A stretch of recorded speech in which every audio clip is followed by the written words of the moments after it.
we did something, and when we were through that last anomaly, that's changed evolution in very kind of subtle ways, and that some people who had existed have got completely different lives, and other people were never even born. It turns out that we've always worked in this place called the Ark.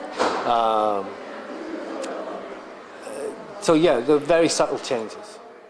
I think it was really clever, and also I think it was a really clever way to take everything that did work about the first series and everything that didn't, get rid of all the crap, and just put on the stuff that did. So, you know... You're saying Claudia Brown was crap? No, not at all. She was obviously a massive factor. They needed that emotional, you know, thing to disappear within Cutter's life for it to, you know, become still to be with him and for it to be challenging for him, because obviously he's driven by emotion a lot of the time. Well, Cutter comes back after the first series to find a world that's gone askew, generally because of his actions and the implications they've had in terms of the future predator.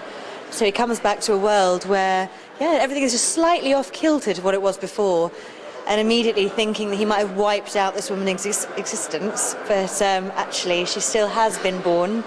She's made very, very different choices in her early life, and has therefore gone on a different route. But through the powers of fate and universality and a very good storyline, she's back in the group.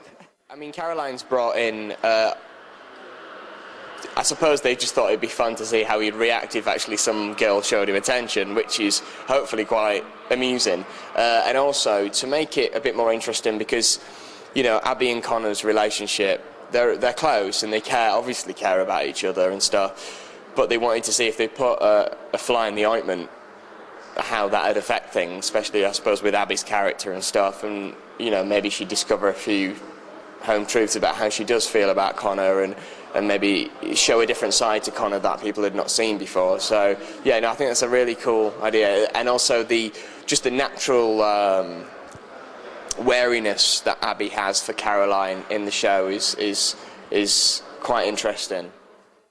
She knows what she wants. She's one of those women. Stop it. She's one of those women who other women hate because she just sees what she wants and gets it. So it was, yeah. She's a lot of fun to play. What actually. does she want in this series? She wants Connor, and I suppose she wants to.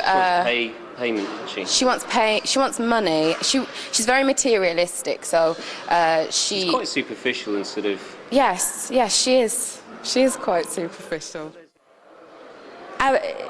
So Connor gets a hottie, basically. Connor gets a really good-looking girl that falls for Connor. And Abby thinks, well, you know, she's not too keen on her as a person anyway. That I think maybe underneath it's got something to do with the fact that, you know, she likes Connor. Well, it's great because Lester was pretty desk-bound in Series 1.